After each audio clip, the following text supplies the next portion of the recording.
أعوذ بالله من الشيطان الرجيم. بسم الله الرحمن الرحيم.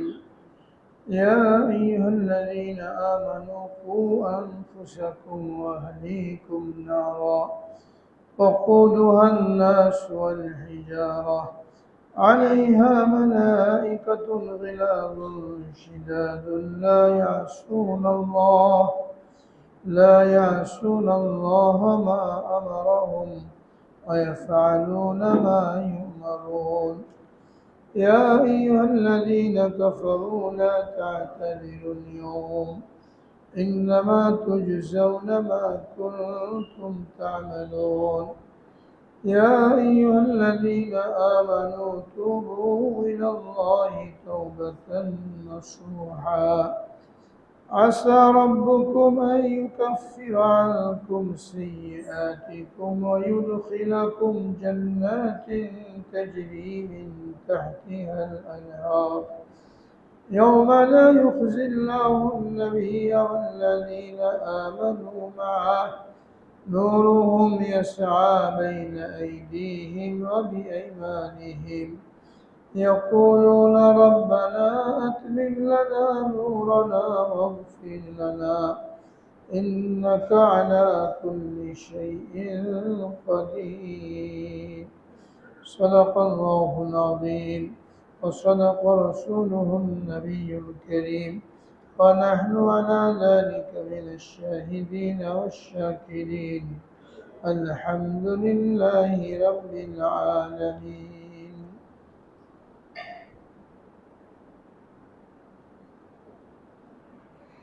আলহামদুলিল্লাহ। 28 পারার সূরা তাহরীম, সূরা তাহরীমের 6 নম্বর আয়াত থেকে তেলাওয়াত করা হলো। আয়াতের মধ্যে আল্লাহ রাব্বুল আলামিন সমস্ত মুমিন ঈমানদারদেরকে সম্বোধন করে গুরুত্বপূর্ণ একটা নির্দেশ দিয়েছেন। এই নির্দেশ পালন না করলে তার পরিণতি অত্যন্ত ভয়াবহ, অর্থাৎ জাহান্নাম, সে সম্পর্কেও এই আয়াতের মধ্যে জানিয়ে দিয়েছে। দুনিয়াতে প্রত্যেকটা মানুষ আল্লাহ তাআলার হুকুম পালন করতে বাধ্য, আল্লাহ তাআলার আনুগত্য করতে বাধ্য, যেহেতু আল্লাহ রাব্বুল আলামিন মানুষ এবং জিনকে শুধুমাত্র আল্লাহ তাআলার ইবাদত করার জন্য পাঠিয়েছেন। আমা খালাকতুল জিন্না ওয়াল ইনসা ইল্লা লিয়াবুদুন, আমি মানুষ এবং জিন জাতিকে শুধুমাত্র আমার ইবাদত করার জন্য পাঠিয়েছি। আমাদেরকে দুনিয়াতে পাঠানোর উদ্দেশ্য যখন আল্লাহ রাব্বুল আলামিন এটা জানিয়ে দিলেন যে ইবাদত করার জন্য পাঠানো হয়েছে, এখন ইবাদতের মাধ্যমে নিজেকে জান্নাতের উপযুক্ত করা, জাহান্নাম থেকে বাঁচানোর জন্য চেষ্টা করা, এটা প্রত্যেকটা বান্দা, বিশেষ করে ঈমানদার যারা, তাদের জন্য জরুরি হয়ে যায়। ওটাকে আল্লাহ রাব্বুল আলামিন এই আয়াতের মধ্যে বলেছেন, ইয়া আইয়ুহাল্লাযীনা আমানু কু আনফুসাকুম, হে ঈমানদারগণ, তোমরা নিজেদেরকে বাঁচাও, ওয়া আহলিকুম, এবং তোমাদের পরিবার পরিজনকে বাঁচাও জাহান্নাম থেকে। হে ঈমানদারগণ, তোমরা তোমাদের নিজেদেরকে এবং পরিবার পরিজনকে জাহান্নামের আগুন থেকে বাঁচাও, যে জাহান্নামের ইন্ধন হবে মানুষ এবং পাথর। জাহান্নামকে প্রজ্বলিত করা হবে মানুষ দ্বারা এবং পাথর দ্বারা। পাথর দ্বারা মানে যারা বিভিন্ন দেব দেবীর পূজা করে, হাতে বানানো মূর্তির পূজা করে। সাধারণত আগের যুগে পাথর কেটে মূর্তি তৈরি করা হতো। এখন হিন্দুরা পূজা করে এত মাটি দিয়ে মূর্তি বানায়, কিন্তু আগে যারা মুশরিক ছিল জাহেলিয়াতের যুগে, তারা যে সমস্ত দেবদেবীর পূজা করত, লাত, মানাত, উজ্জা, হবল, এরকম বড় বড় মূর্তি যেগুলো ছিল, এগুলো পাথর কেটে বানানো। তো যেহেতু কোরআনে পাক সর্বপ্রথম আরবের লোকদের উপরে নাজিল হয়েছে, তাদেরকে সর্বপ্রথম সম্বোধন করা হয়েছে, এই জন্য বলা হয়েছে জাহান্নামের ইন্ধন হবে মানুষ এবং পাথর। যারা জাহান্নামী তারা তো জাহান্নামে যাবে। আর এই পাথরের তৈরি দেবদেবী মূর্তি, এগুলোকেও জাহান্নামে নিক্ষেপ করা হবে যারা এগুলির পূজা করত তাদেরকে সহ। এটা বোঝানোর জন্য যে তোমরা আল্লাহকে বাদ দিয়ে যে দেবদেবী হাতে বানানো মূর্তির পূজা করলে তারা কত অসহায় দেখো। তোমাদেরকে জাহান্নাম থেকে বাঁচানো তো দূরের কথা, এরা নিজেরাও আজকে জাহান্নাম থেকে বাঁচতে পারছে না। এটার অসহায়ত্ব, এদের অক্ষমতা, এটা বোঝানোর জন্য এই সমস্ত মুশরিক এদের সাথে সাথে এদের মাবুদগুলোকেও জাহান্নামে নিক্ষেপ করা হবে। এই জন্য বলছেন তোমরা ওই জাহান্নাম থেকে বাঁচো যার ইন্ধন হবে মানুষ এবং পাথর। পাথর মানে হলো মূর্তি, যেগুলো তারা পূজা করত। যদিও তখন পাথর দিয়ে মূর্তি তৈরি করা হতো, এরপরে যে কোনো জিনিস দিয়ে মানুষ তাদের পূজনীয় বস্তু বানাক। কেউ কাঠ দিয়ে বানালো, কেউ মোম দিয়ে বানালো, কেউ বালি দিয়ে বানালো, হিন্দুরা মাটি দিয়ে বানায়। অর্থাৎ সমস্ত মাবুদে বাতের,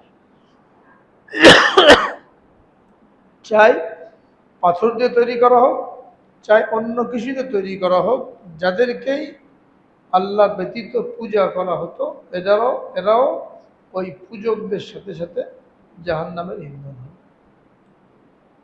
তো এখানে লক্ষণীয় যেটা, আল্লাহ রাব্বুল আলামিন ঈমানদারদেরকে নির্দেশ দিয়েছেন দুইটা বিষয়। একটা হলো তোমরা নিজেরা জাহান্নামের আগুন থেকে বাঁচো, দ্বিতীয় হলো তোমাদের পরিবার পরিজনকে জাহান্নামের আগুন থেকে বাঁচাও। প্রত্যেকটা মানুষের জন্য এটা জরুরি। নিজে দিনের উপরে চলা, অন্যকে দিনের উপরে চালানো, উম্মতে মুহাম্মাদী হিসাবে এটা আমাদের উপরে ফরজ করা হয়েছে। আমাদের নবীজির আগমনের আগে লক্ষাধিক পয়গম্বর দুনিয়াতে আসছেন। একই সময়ে একই এলাকায় অনেক নবী ছিলেন। একজন নবীর ইন্তেকাল হয়ে গেছে, আর একজন নবী আসছেন। বনি ইসরাইলের মধ্যে হযরত মুসা আলাইহিস সালাম থেকে নিয়ে হযরত ঈসা আলাইহিস সালাম পর্যন্ত ৭০,০০০ পয়গম্বর আগমন করেছে। মোট পয়গম্বরের সংখ্যা ১,২৪,০০০, একটা হাদিস দ্বারা বুঝে আসে। তো বনি ইসরাইলের মধ্যেই ৭০,০০০ পয়গম্বর আগমন করেছেন। একই সময়ে একই এলাকায় অনেক নবী থাকতেন। বনি ইসরাইল নবীদেরকে বিভিন্ন সময় হত্যা করেছে। তৃতীয় পারার মধ্যে আল্লাহ রাব্বুল আলামিন এদের নিন্দা করতে যে বলেছেন ওয়ায়াকতুলুনান নাবিয়্যিনা বিগাইরিল হক, এবং তারা অন্যায়ভাবে নবীদেরকে হত্যা করত। বনি ইসরাইল ইহুদিয়ারা, এরা নবীদেরকে হত্যা করেছে। একদিনে ৩০০ নবীকে হত্যা করেছে।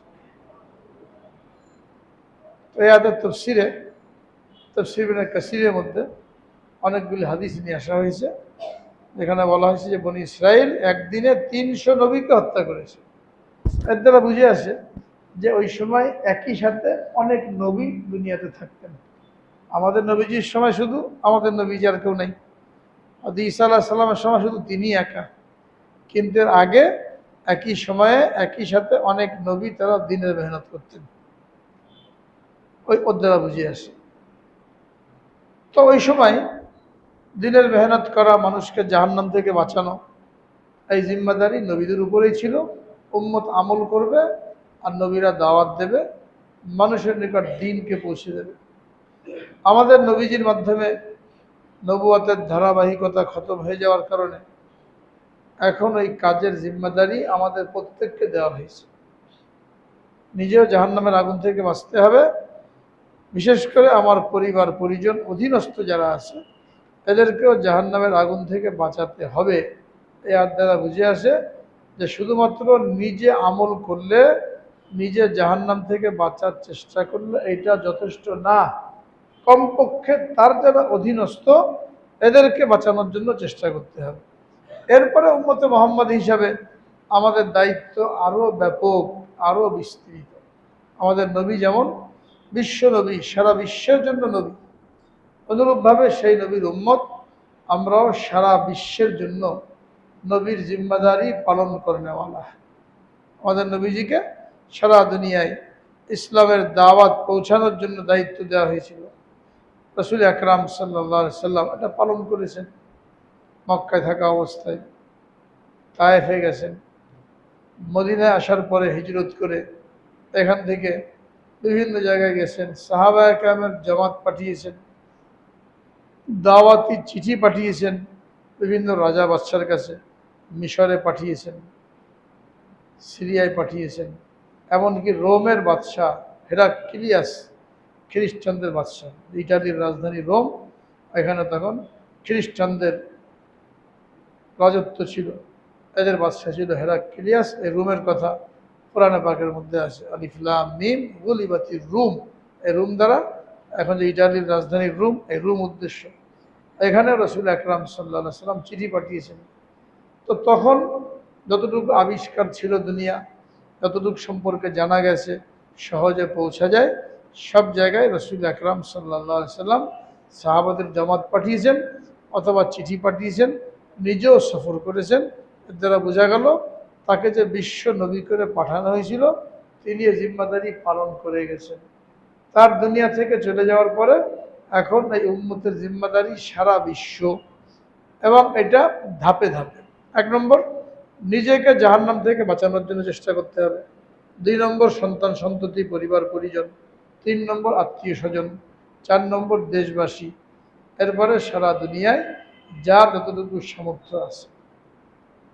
কোনো মানুষ যদি ব্যক্তিগতভাবে সারা দুনিয়ায় পৌঁছতে না পারে, সারা দেশে পৌঁছতে না পারে, কিন্তু তার যারা অধীনস্থ এদেরকে তো দাওয়াত দিতে পারে।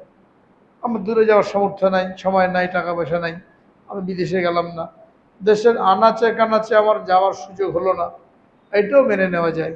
কিন্তু আমার ঘরের মধ্যে মেহনত, আমার পরিবার পরিজনের উপরে মেহনত, এদেরকে দিনদার বানানো, এদেরকে জাহান্নাম থেকে বাঁচানো, এখানে তো কোনো কৈফিয়ত চলবে না যে আমি সময় পাইনি বা আমার সামর্থ্য ছিল না বা টাকা পয়সা ছিল না, এখানে কোনো কথা খাটবে না। এই জন্য সরাসরি এখানে নির্দেশ দিয়েছেন, ইয়া আইয়ুহাল্লাযীনা আমানু কু আনফুসাকুম ওয়া আহলিকুম নারা, নিজেকেও বাঁচাও, নিজের পরিবার পরিজনকেও বাঁচাও।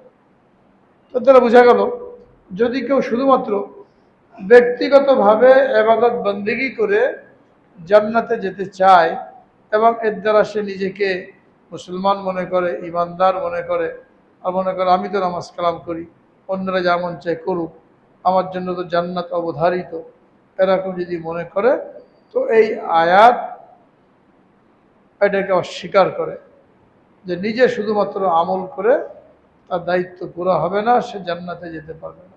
হয়তো ওমরে ফারুক রাদিয়াল্লাহু তাআলা আনহুকে জিজ্ঞেস করা হয়েছিল এই আয়াতের তাফসীর সম্পর্কে, যে নিজেকে জাহান্নামের আগুন থেকে বাঁচানো, এটা তো বুঝে আসে আমি আল্লাহ তাআলার হুকুমগুলো পালন করব, নিষেধাজ্ঞাগুলি বর্জন করে চলবো, নাফরমানি থেকে বেঁচে থাকবো, এর দ্বারা আমি জাহান্নাম থেকে নিজেকে বাঁচালাম। কিন্তু পরিবার পরিজনকে বাঁচানোর কি সুরত?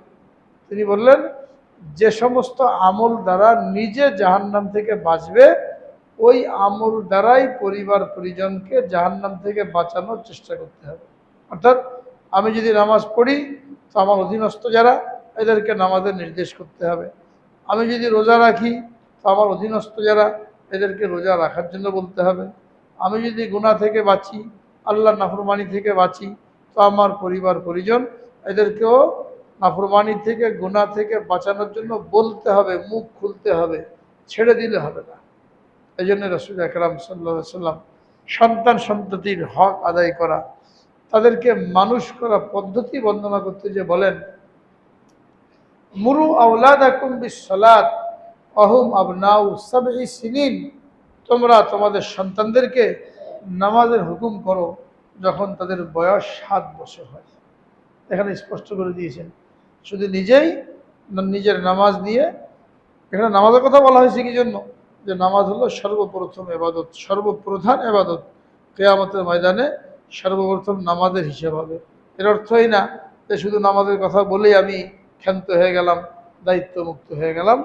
নামাজ যেহেতু গুরুত্বপূর্ণ এবং প্রথম হিসাবে নেওয়া হবে, এই জন্য নামাজের কথা বলেছেন, এর উপরে কিয়াস করে বাকি সমস্তগুলি কি বলছেন, মুরু আওলাদাকুম বিসসালাত ওয়া হুম আবনাউ সাবঈ সিনিন, তোমরা তোমাদের সন্তানদেরকে নামাজের নির্দেশ দাও যখন তাদের বয়স 7 বছর হয়। অজরিবুহুম আহুম আবনাউ আশার, আর যখন 10 বছর বয়স হয়ে যায় এর পরেও যদি তারা নামাজ কালাম অলসতা করে তখন তাদেরকে মারো, বেত্রাঘাত করো। অর্থাৎ যতদিন 7 থেকে 10 বছর পর্যন্ত স্নেহমূলকভাবে মুখের কথা দিয়ে মিষ্টি কথায় এদেরকে মানুষ করার জন্য চেষ্টা করেছো, 10 বছর যখন হয়ে গেল এখনও যদি ত্রুটি দেখা যায় তাহলে এখন বেদ ব্যবহার করা যাবে। তো 10 বছর হয়ে গেলে দুটো কাজের নির্দেশ দিয়েছেন। একটা হলো এদেরকে তার প্রয়োজন হলে মারো, দ্বিতীয় বলেছিল ফাররিকু বাইনা মাজাজিহিম, এদের বিছানাকে আলাদা করে দাও। যখন 10 বছর বয়স হয়ে যায় তখন বাপ মার থেকে আলাদা রাখতে হবে, ভাই বোনকে আলাদা রাখতে হবে। একই বিছানায় মানে একই লেপের তলায় একই কাঁথার নিচে, আর দুজনকে শুতে দেওয়া যাবে না। 10 বছর হয়ে গেলে বিছানা আলাদা, মায়ের কাছেও রাখা যাবে না, বাপের কাছেও রাখা যাবে না। রাখা যাবে না মানে একটু দূরত্ব থাকতে হবে। একই বিছানা বলতে যেটা বোঝায় ওইরকম যেন না হয়, দুর্ঘটনার সম্ভাবনা থাকে। 10 বছর বয়স থেকে তারা অনেক কিছু বুঝতে শেখে। তো এইভাবে সন্তানকে মানুষ করা, তাদের হক আদায় করার প্রতি উদ্বুদ্ধ করা হয়েছে। সুতরাং আমি নিজে যে সমস্ত আমল দ্বারা জাহান্নাম থেকে বাঁচব, এই সমস্ত আমলগুলি যেন আমার পরিবার পরিজনের মধ্যে আসে, এই ব্যাপারে আমাকে ফিকির করতে হবে। আমাদেরকে আল্লাহ রাব্বুল আলামিন দুনিয়াবি জিন্দগিতে দুইটা জিনিসের হুকুম দিয়েছেন, একটা করার একটা ছাড়ার। এই দুইটা মিলে হলো ইসলাম, করণীয় বর্জনীয়। কিছু কাজ করার জন্য বলেছেন, নামাজ পড়ো, রোজা রাখো, হজ করো, যাকাত দাও, পর্দা করো, সৎ কাজের আদেশ করো, অসৎ কাজে নিষেধ করো, কোরআন পাকের তেলাওয়াত করো। এগুলো হলো করণীয়, এগুলো বান্দাকে করার জন্য বলেছেন। কিছু ছাড়তে বলেছেন, মিথ্যা বলো না, সুদ খেও না, ঘুষ খেও না, জিনা ব্যভিচার করো না, চুরি ডাকাতি করো না, বদনিগাহি করো না, বেপর্দা থেকো না, শরাব খেও না, জুয়া খেলো না, এগুলোকে ছাড়ার জন্য বলেছেন। এই দুইটা জিনিস যখন কোনো মানুষ করে তখন সে হলো পাক্কা মুসলমান। একটা করে কেউ পাক্কা মুসলমান হতে পারে না। করণীয়গুলো করলো, কেউ নামাজ কালাম করলো, কিন্তু বাইরে যে বেপর্দা, বাইরে যে বদনিগাহি, বাইরে যে চুরি ডাকাতি, আবার নামাজের সময় সামনের কাতারে সবার আগে, এ ব্যক্তি পাক্কা মুসলমান না। পাক্কা মুসলমান হওয়ার জন্য দুটো জিনিসই করা জরুরি। এটা আমরা সামান্য দুনিয়ার দিকে খেয়াল করলেও দেখি, ডাক্তারের কাছে যায় চিকিৎসার জন্য, ডাক্তারের ওষুধ দেয়, কিছু জিনিস খাওয়ার জন্য বলে, কিছু জিনিস ছাড়ার জন্য বলে। যদি ওষুধে উপকার চান তো এটা করতে হবে, ওইটা করা যাবে না। তো ডাক্তারের কথা আমরা কত গুরুত্ব দিয়ে মানি, যেটা খেতে নিষেধ করেছে ওটা খাওয়াই যাবে না। যতই মুখরোচক হোক, যতই আমার পছন্দের হোক না, ডাক্তার নিষেধ করেছে, ওটা খাওয়া যাবে না। খেলে কী হবে, অসুখ সারতে দেরি হবে, ওষুধে কোনো কাজ হবে না। তো ডাক্তারের কথা এত গুরুত্ব দিয়ে মানলাম, হ্যাঁ, যে যেটা খেতে বলেছে খেলাম, যেটা ছাড়তে বলেছে ছাড়লাম। আল্লাহ রাব্বুল আলামিন ঠিক এরকমই আমাদেরকে নির্দেশ দিয়েছেন, যদি পাক্কা মুসলমান হতে চাও এটা করো, ওইটা ছাড়ো। কিন্তু আমাদের অবস্থা কি, যে ডাক্তারের কথাকে আমরা যতটা গুরুত্ব দিই, আল্লাহ রাব্বুল আলামিনের নির্দেশকে ওইরকম গুরুত্বের সাথে কিন্তু আঁকড়ে ধরি নাই। যার কারণে দেখা যায় যে ব্যক্তি নামাজ পড়ে, রোজা করে, সে মিথ্যাও বলে, সুদের সাথে জড়িত, ঘুষের সাথে জড়িত, মানুষের হক নষ্ট করার সাথে জড়িত। তো এই ব্যক্তি পাক্কা মুসলমান হতে পারে না।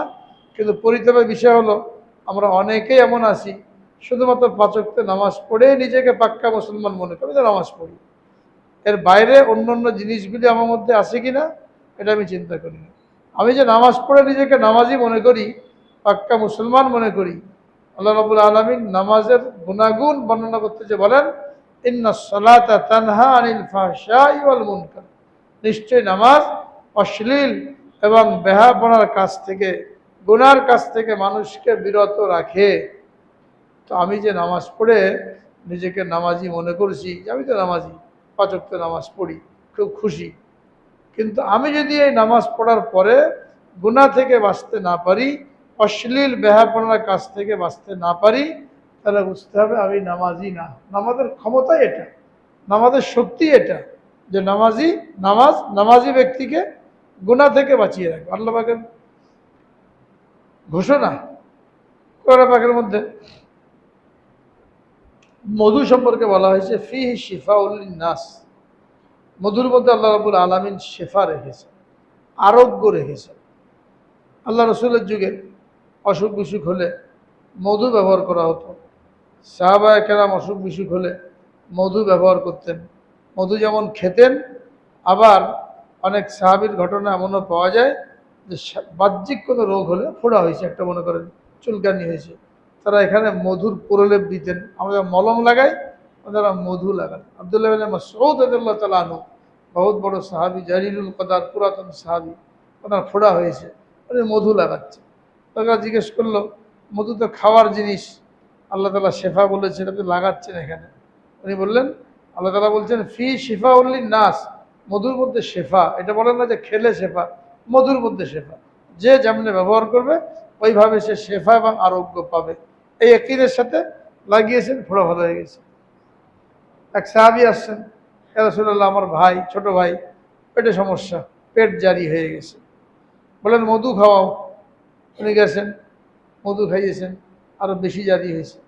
আবার আসছেন, ইয়া রাসূলুল্লাহ, বন্ধ হয় নাই, আরো বেশি হচ্ছে, আবার মধু খাও। আবার গেছেন, আরো বেশি। তৃতীয়বারও আসছেন, বললে মধু তো খাওয়ালাম 3 বার, কিন্তু বন্ধ হয় নাই, আরো বেশি জারি।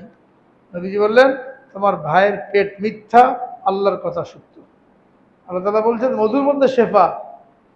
মধু খাবে ইয়াকিনের সাথে, আর শেফা হবে না, এটা হতেই পারে না। তোমার ভাইয়ের পেট মিথ্যা, আল্লাহর কথা সত্য। আবার যে মধু খাও।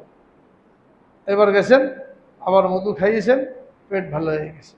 ছুটতে ছুটতে আসেন, রাসূলুল্লাহ, এবার বন্ধ হয়ে গেছে। ইয়াকিন, আল্লাহ রাব্বুল আলামিনের হুকুম ইয়াকিনের সাথে পালন করলে এর মধ্যে আল্লাহ রাব্বুল আলামিনের ওয়াদা রয়েছে। তো নামাজ আমাদেরকে হুকুম করেছেন, নামাজের বৈশিষ্ট্য বলছেন ইন্নাস সালাতা তানহা আনিল ফাহশাই ওয়াল মুনকার, নিশ্চয়ই নামাজ অশ্লীল এবং বেহায়াপনা, নির্লজ্জতার কাছ থেকে, গুনার কাজ থেকে মানুষকে বিরত রাখে। এখন আমি যে নামাজি, 2-4 ওয়াক্ত নামাজ পড়ে নিজেকে নামাজি মনে করি, নিজেকে দিনদার মুসলমান মনে করি, এই মনে করার আগে চিন্তা করতে হবে আমি আসলেই নামাজি কিনা। আমি আসলেই নামাজি কিনা, এটার দলিল কি হবে? যে আমি গুনাহ থেকে কতটুকু বাঁচতে পারি, এটা হলো দলিল আমি নামাজি কিনা। নামাজ পড়লাম, গুনাহ করলাম। সাহাবায়ে কেরাম এক লোক সম্পর্কে অভিযোগ নিয়ে আসছে, রাসূলুল্লাহ, আমাদের এলাকার মধ্যে এক লোক আছে, এই লোক দিনের বেলা রোজা রাখে, নামাজ কালাম করে, কিন্তু রাতে আবার চুরি করে। নবীজি বললেন, তার নামাজ অচিরেই তাকে এই চুরি থেকে বিরত রাখবে। 1 সপ্তাহ পরে আবার ওই সাহাবীরা আসলেন, বললেন, রাসূলুল্লাহ, ওই লোক চুরি করা বাদ দিয়েছে, পাক্কা দিনদার হয়ে গেছে। 1 সপ্তাহ আগেও চুরি, মানে কেবলই মুসলমান হয়েছিল, ইসলাম পুরোপুরি বসে নাই। এর মধ্যেই যখন নামাজের মধ্যে মন বসে গেছে, নামাজের মতো নামাজ হয়েছে, এই নামাজই তাকে চুরি থেকে বিরত রেখেছে। তো নামাজ পড়বে, আবার চুরি করবে, নামাজ পড়বে আবার মিথ্যা কথা বলবে, নামাজ পড়বে আবার সুদ ঘুষ খাবে, এর অর্থ হলো সে নামাজি না, তার নামাজ হয় না। নামাজের মধ্যে খাসিয়াত এটা, বৈশিষ্ট্য এটা, যে তাকে গুনাহ থেকে বিরত রাখে। কাজে আমরা যদি নামাজ পড়া সত্ত্বেও গুনাহ থেকে বিরত না থাকতে পারি, তাহলে এটা চিন্তার বিষয়। নিজেকে নামাজি মনে না করে, নিজেকে দিনদার মনে না করে চিন্তা করা দরকার, আমার মধ্যে ত্রুটি কোথায়, কেন আমি গুনার মধ্যে লিপ্ত। নামাজ পড়ে এসে আবার খেলা দেখতে লেগে গেলাম। হ্যাঁ, সবাই এখন বিশ্ব পাপের মধ্যে লিপ্ত। সারা দুনিয়াটাকে পাপের মধ্যে লাগিয়ে রাখার জন্য বিশ্ব পাপ চালু হয়েছে। মসজিদ থেকে বেরোই, যে বড় পর্দার সামনে দাঁড়িয়ে গেল, মোবাইলের মধ্যে বসে গেল, টিভির সামনে বসে গেল, 2 ঘন্টা 3 ঘন্টা কি দেখে? খেলা দেখে, পাপের খেলা দেখে। সতর আলগা, হ্যাঁ, সতর দেখা কবিরা গুনাহ, নিজের সতর খোলাও কবিরা গুনাহ, আর একজনের সতত দেখাও কবিরা গুনাহ। নামাজি ব্যক্তি মসজিদ থেকে বের হয়ে আবার 2-3 ঘন্টা টিভির পর্দায় এই যে খেলাগুলো দেখলো, আর একজনের সতত দেখলো, আর গ্যালারি কত দৃশ্য দেখলো, তো এই নামাজটা হয়েছে? নামাজের তাকাদা তো এটা না আমি নামাজও পড়বো আবার এই পাপের কাজের মধ্যে লিপ্ত হবে। তাহলে বোঝা গেল আমার নামাজ মিথ্যা। আল্লাহর ঘোষণা সত্য যে নামাজ আমাকে এই পাপ থেকে বাঁচাতে পারলো না, এই বেপর্দা বেহাপনা থেকে বাঁচাতে পারলো না, আমার এই নামাজ হচ্ছে না। এই নামাজ পড়ে যদি কেউ নিজেকে নামাজি মনে করে, এটা তো শয়তানের ধোঁকা। এদের সম্পর্কে বলা হয়েছে অনেক নামাজি এমন আছে যে সে নামাজ পড়ে আর এই নামাজ তার মাথার আধাত উপরে ওঠে না, পুরাতন কাপড়ের মতন গুটিয়ে ওই নামাজি ব্যক্তির মুখের উপরে নিক্ষেপ করা হয়। নামাজ তার জন্য বদদোয়া করে যে আল্লাহ তাকে ধ্বংস করেন, যেমন তুই আমাকে নষ্ট করবি। এটা শুধু নামাজের কথা বললাম, প্রত্যেকটা আমলের মধ্যে এরকম পাওয়ার আছে, শক্তি আছে, এটা মানুষকে গুনাহ থেকে বিরত রাখবে। এখানে যে বলা হচ্ছে কু আনফুসাকুম, তুমি নিজেকে জাহান্নামের আগুন থেকে বাঁচাও। কিভাবে বাঁচাবো?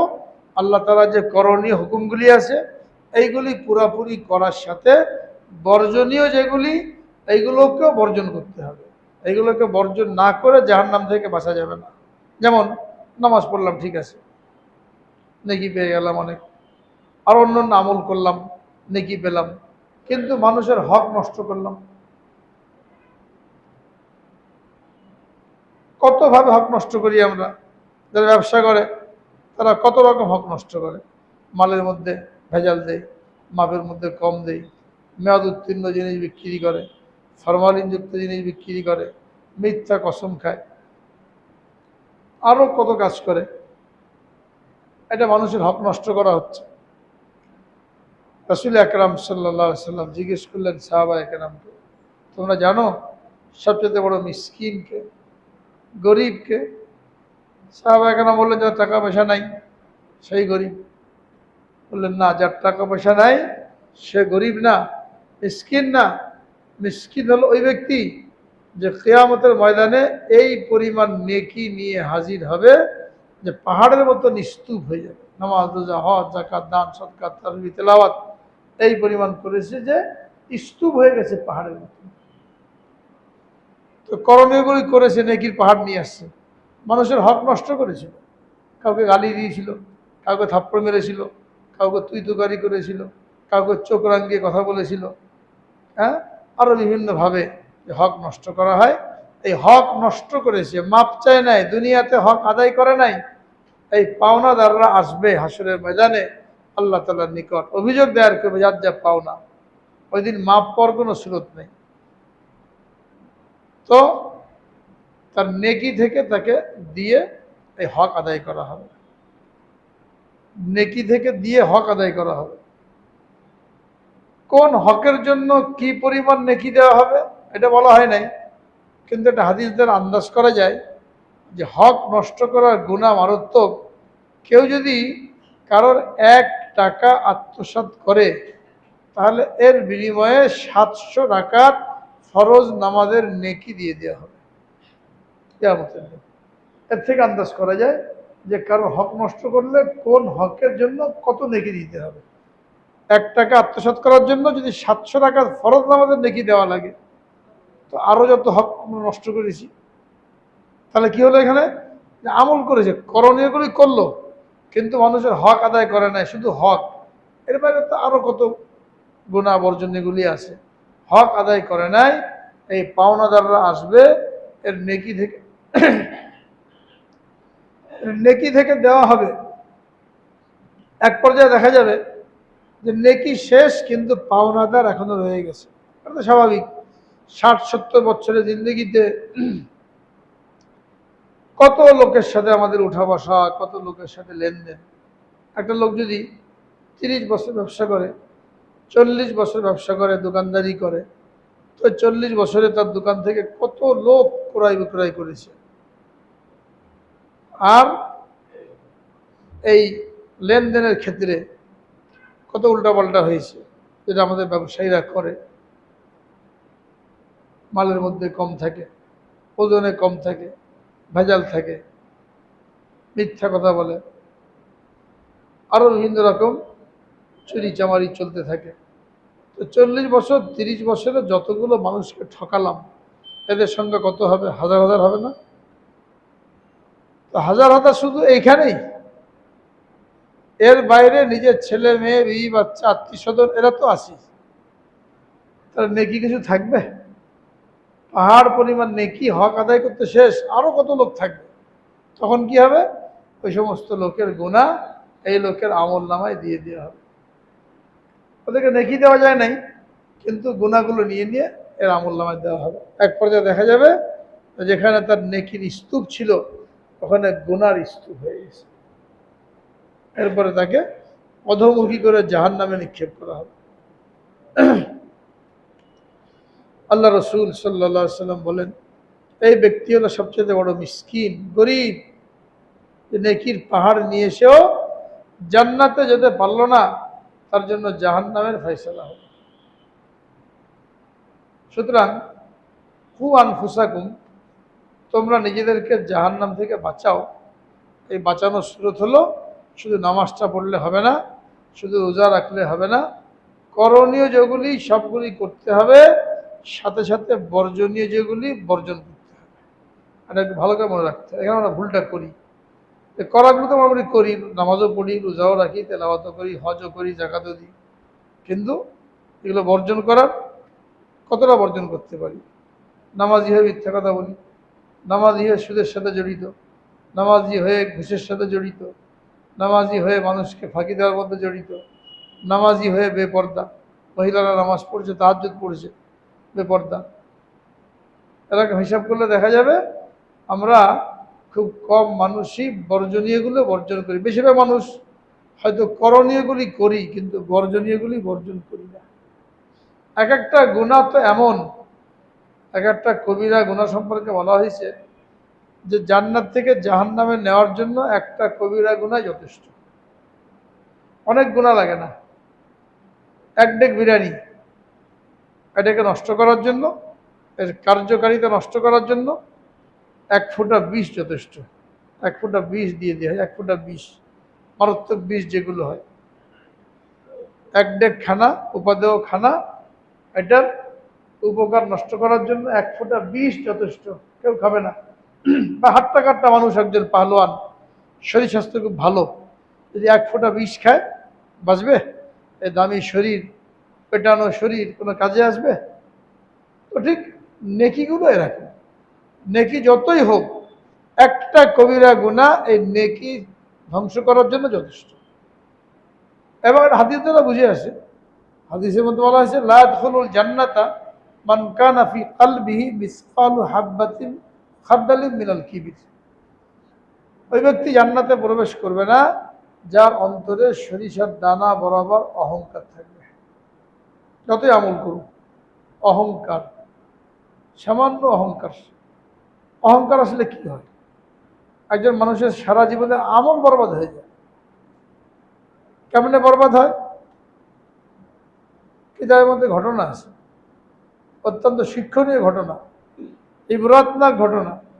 সামান্য অহংকার কি করে মানুষের সমস্ত আমলকে নষ্ট করে। এবং এটা তো আমরা ইবলিস থেকে বুঝতে পারি। ইবলিস লক্ষ লক্ষ বছর আল্লাহ তাআলার ইবাদত করেছে, ফেরেশতাদের মধ্যে রয়েছে। আসমানের এমন কোনো জায়গা নাই, জমিনের এমন কোনো জায়গা নাই যেখানে ইবলিসের সেজদা পড়ে নাই। এত লম্বা সময় ইবাদত করেছে। মাত্র একটা অহংকার তাকে ফেরেশতার কাতার থেকে শয়তানের কাতারে নিয়ে আসে। আদম আলাইহিস সালামকে সৃষ্টি করার পরে আল্লাহ রাব্বুল আলামিন যখন তার মধ্যে রূহ ফুঁকে দিলেন, হুকুম করলেন, ওয়াইদ কুলনা লিল মালাইকাতি ইসজুদু লিআদম ফাসাজাদু ইল্লা ইবলিস। আমি বললাম ফেরেশতাদেরকে যে আদমকে সিজদা করো, সকলে সিজদা করলো, ইবলিস সিজদা করলো না। কেন করলো না? ইবলিস অহংকার করলো, আনা খায়রুম মিনহু, আমি আদমের চাইতে উত্তম। একথা কেন বললো? আমার যুক্তি দেখিয়েছে। খালাকতানি মিন নার ওয়া খালাকতাহু মিন তিন, আপনি আমাকে আগুন দ্বারা সৃষ্টি করেছেন, আদমকে মাটি দ্বারা সৃষ্টি করেছেন। মাটির চাইতে আগুন শ্রেষ্ঠ, আগুন উপরের দিকে ওঠে, মাটি নিচের দিকে ধাবিত হয়, কাজে আগুন বেশি দামি। আমি আগুনের তৈরি হয়ে মাটির তৈরি আদমকে সেজদা করতে পারি না। আল্লাহ তাআলার সামনে সে যুক্তি পেশ করে বড়াই করলো, অহংকার করলো। এক অহংকারে তার সমস্ত আমল বরবাদ। আল্লাহ রাব্বুল আলামিন বলেন, ফাখরুজ ফাইন্নাকা রাজিম ফাইন্না আলাইকা লা'নাতা ইলা ইয়াউমিদ্দিন। বের হয়ে যা এখান থেকে, বের হয়ে যা, আজকে থেকে তুই বিতাড়িত। ফাইন্না আলাইকা লা'নাতা ইলা ইয়াউমিদ্দিন, কিয়ামত পর্যন্ত তোর উপরে অভিসম্পদ বর্ষিত হতে থাকবে। তো শয়তান বিতাড়িত হয়ে গেল, মারজুম হয়ে গেল। কিসের কারণে? অহংকার। এক বুজুর্গ ছিলেন 1200 বছর আগে বাগদাদে। ওনার নাম ছিল আবু আবদুল্লাহ উন্দুলুসি। বহুত বড় বুজুর্গ। এত বড় বুজুর্গ, তৎকালীন বড় বড় বুজুর্গ, জুনায়েদ বাগদাদি, শিবলি, এরকম বড় বড় বুজুর্গ, ওনারা ওই বুজুর্গের ছাত্র, বুজুর্গের মুরিদ। 12,000 মুরিদ ছিল ওনার, যারা এক একজনে নিজের জায়গায় বহুত বড় আল্লাহওয়ালা। আর সকলের উস্তাদ, সকলের মুরব্বী। ওনার নাম ছিল আবু আবদুল্লাহ উন্দুলুসি রহমতুল্লাহ। স্পেনে বাড়ি ছিল, থাকতেন বাগদাদে। তো তার এই পীরের ঘটনা জুনায়েদ বাগদাদি রহমতুল্লাহ আলাইহি নিজে বয়ান করেছেন যে আমরা বিভিন্ন সময় আমাদের শাইখের সাথে, এই সাহেবের সাথে সফর করতাম, দাওয়াতি সফর। বিভিন্ন এলাকায় যেতাম, লোককে দাওয়াত দিতাম, বিভিন্ন এলাকায় তবলিগি সফরে যেতাম। তো একবার আমরা হজরতের সাথে রওনা হয়েছি বাগদাদ থেকে সফর করার জন্য, দিনই দাওয়াত নিয়ে, দিনই মেহনত নিয়ে। একটা এলাকা অতিক্রম করার সময় একটা খ্রিস্টানদের এলাকা পড়লো, যেখানে কিছু খ্রিস্টান লোকদের বাস ছিল। কিছু খ্রিস্টান মেয়ে তারা শূকর চড়াচ্ছিল। যেমন আমাদের দেশে ছেলেপেলেরা গরু ছাগল চড়াতে মাঠে নিয়ে যায়, তো খ্রিস্টানরা শূকর খায়, শূকর চড়াচ্ছে। উনি ওখানে দেখে তার মনে মধ্যে একটা খেয়াল আসলো, এই লোকগুলোকে আল্লাহ রাব্বুল আলামিন আশরাফুল মাখলুকাত করে তৈরি করেছিলেন। হ্যাঁ, কি ঘৃণার কথা যে এরা শূকর চড়াচ্ছে। আমাকে আল্লাহ পাক ইমানের নূর দিয়েছেন, এলেমের নূর দিয়েছেন, এটা নিজের মধ্যে বড়াই ভাব আসছে। আর এই যে মেয়েগুলো খ্রিস্টান শূকর চড়াচ্ছিল, হ্যাঁ, এদের প্রতি একটা বিদ্বেষ ভাব, যারা আল্লাহকে চিনল না, শূকর নিয়ে ব্যস্ত। হ্যাঁ, আর আমাকে আল্লাহ পাক এত এলেম দিয়েছেন, একটা অহংকারী ভাব সামান্য আসছিল মনের মধ্যে। জুনায়েদ বাগদাদি বলেন, হঠাৎ করে কি হয়ে গেল, এই সাহেব ওখানে বসে পড়েছেন, যে খ্রিস্টান মেয়েগুলো শূকর চড়াচ্ছিল, এর মধ্যে একটা মেয়ে ছিল সুন্দরী, এবং ওই এলাকায় খ্রিস্টানদের সর্দারের মেয়ে ছিল। এই সাহেব এখানে বসে পড়লেন যে আমি এই মেয়েকে বিবাহ করব, বিবাহ না করা পর্যন্ত এখান থেকে যাব না। লোকেরা বললো, হঠাৎ কী কথা, এটা তো খ্রিস্টান, আপনি যদি বিয়ে করতে চান, আমাদের সব মেয়েরা রয়েছে দিনদার সুন্দরী, এদেরকে বিবাহ করেন, খ্রিস্টান মেয়েকে কেন বিবাহ করবেন? বলে, না, আমি এই মেয়েকে বিবাহ করবো, একে বিবাহ না করা পর্যন্ত এখান থেকে আমি নড়বো না, তোমরা চলে যাও। আশ্চর্য হয়ে গেলেন। এইসব এখানে বসে পড়েছেন, 2-3 দিন হয়ে গেল, নড়াচড়া নাই। উনি ওখানেই বসে রয়েছেন, ওই মেয়েকে বিবাহ করবেনই। এদেরকে বললেন, তোমরা এখান থেকে চলে যাও। ওনারা কান্নাকাটি শুরু করলেন, কি থেকে কি হয়ে গেল। তো ওনারা ওখান থেকে রওনা হয়ে গেছেন। মুরিদ যারা ছিলেন তারা চলে আসছেন, এই সাহেব রয়ে গেছেন। উনিও মেয়ের বাপকে তালাশ করে তার নিকট বিয়ের প্রস্তাব দিলেন যে তোমার মেয়েকে আমি বিবাহ করতে চাই। বললো, আমার মেয়েকে বিবাহ করতে হলে খ্রিস্টান হতে হবে এবং 1 বছর শূকর চড়াতে হবে, তারপরে মেয়ের সাথে বিবাহ হবে। ওই মেয়েকে বিয়ে করার জন্য উনি এটাও মেনে নিলেন যে শূকর চড়াতে রাজি হয়ে গেলেন এবং খ্রিস্টান ধর্ম গ্রহণ করলেন। এইগুলো দেখে মুরিদরা আরো পেরেশান। ওনারা এখান থেকে চলে আসছেন, কান্নাকাটি করছেন তাদের পীর সাহেবের জন্য, আবার তার বেলায়েত ফিরিয়ে দেওয়ার জন্য, হেদায়েতের জন্য আল্লাহ তাআলার নিকট কান্নাকাটি শুরু করলেন। এরপরে 1 বছর পরে জুনায়েদ বাগদাদি বলেন যে আমরা আবার কিছু সাথী পীর সাহেবের অবস্থা দেখার জন্য গেলাম যে তাকে যে অবস্থা রেখে আসলে কোনো পরিবর্তন হয়েছে কিনা। আবার আমরা গেলাম এখানে, যে দেখি উনি একটা লাঠিতে ভর দিয়ে দাঁড়িয়ে আছেন আর এই শুকরগুলো চড়ে বেড়াচ্ছে, শুকর চড়াচ্ছে। এটা দেখে ওনারা আরও আশ্চর্য হলেন। ওখানে গেলেন, তোমরা কী জন্য আসছো? আপনার অবস্থা দেখার জন্য আসছি, আপনাকে ফিরিয়ে নেওয়ার জন্য আসছি। উনি বললেন, আমার থেকে বেলায়েতের নূরকে ছিনিয়ে নেওয়া হয়েছে। এই যে আমি আল্লাহর ওলি ছিলাম, তোমরা আমার মুরিদ, আমার এই নূরকে ছিনিয়ে নেওয়া হয়েছে। এখন তোমাদের সাথে যাওয়া আর কোনোভাবে আমার সম্ভব না, তোমরা চলে যাও, নিজেদের মতন আমল করতে থাকো। এই দৃশ্য দেখে ওনারা আরও কান্নাকাটি করতে লাগলেন যে খ্রিস্টান হয়ে গেল, শুকর চড়াচ্ছে। এখন ওনারা ফেরত আসছেন। জনাব বাগদাদি বলেন যে আমরা ওখান থেকে আবার বাগদাদের দিকে রওনা হলাম। খানিক সামনে যে একটা নদী পড়লো আমাদের সামনে, আমরা হঠাৎ করে দেখি ওই নদী থেকে গোসল করে আমাদের পীর সাহেব পাড়ের দিকে উঠে আসছেন। যাকে আমরা খ্রিস্টানদের পল্লীতে রেখে আসছিলাম, শুকর চড়াচ্ছিল, দেখি এই নদী থেকে গোসল করে কালেমা পড়তে পড়তে উপরে উঠে আসছে। আমরা দেখে তো আনন্দের আতিশয্যে কান্নায় ভেঙে পড়লাম, তাকে জড়িয়ে ধরলাম। হ্যাঁ, আবার তিনি হেদায়েত ফিরে পেয়েছেন, আমরা খুশি হলাম। এবং তখন তাকে জিজ্ঞেস করলাম যে ঘটনা কি, আপনি এখন কোত্থেকে আসলেন? আপনাকে আমরা রেখে আসলাম খ্রিস্টান পল্লীতে, এখানে কোত্থেকে আসলেন? তিনি বললেন, তোমরা চলে আসার পরে আল্লাহ রাব্বুল আলামিন তোমাদের কান্নাকাটি করার কারণে, তোমাদের দোয়ার কারণে আমার সে বেলায়েতকে আবার ফিরিয়ে দিয়েছেন এবং কুদরতিভাবে আমি এখানে চলে আসছি, গোসল করে পবিত্র হয়ে আবার আগের অবস্থায় ফিরে আসছি। আমরা জিজ্ঞেস করলাম ঘটনা কি ঘটেছিল? ঘটনা হলো, যখন ওই খ্রিস্টান পল্লীর পাশ দিয়ে যাচ্ছিলাম, ওদেরকে খ্রিস্টান শুকর চড়াতে দেখে আমার মনে একটু খেয়াল আসছিল যে এত সুন্দর আল্লাহ পাক সৃষ্টি করেছেন, আর এত বোকা খ্রিস্টান চড়াচ্ছে, আমাকে আল্লাহ তাআলা এত এলেম দিয়েছেন। এদেরকে আমি তুচ্ছ তাচ্ছিল্য করেছিলাম, নিজেকে বেশ বড় মনে করেছিলাম। এই অহংকারের কারণে আল্লাহ রাব্বুল আলামিন আমাকে জানিয়ে দিলেন, তুমি যে পীর হয়েছো, তুমি যে বুজুর্গ হয়েছো, এটা কি তোমার নিজের কৃতিত্ব নাকি আমি তোমাকে দান করেছি? আমি তোমাকে দান করেছি, তোমার আমার শুকরিয়া আদায় না করে তুমি এদেরকে তুচ্ছ তাচ্ছিল্য করেছো। এই কথা বলার সাথে সাথেই আমার ভিতর থেকে একটা কেমন যেন পাখি বের হয়ে গেল। যেমন মানুষ মারা যায়, নাক থেকে শেষ নিঃশ্বাসটা বের হয়ে যায়, একটা পাখি কেমন যেন বের হয়ে গেল। আমি আর আমার মধ্যে থাকলাম না, আমার অবস্থা অন্যরকম। তখন জিজ্ঞেস করলেন যে আপনি যে এত হাদিস জানতেন, কোরআনে পাকের এত আয়াত জানতেন, আপনার কি কোরআনের কিছু মুখস্থ ছিল?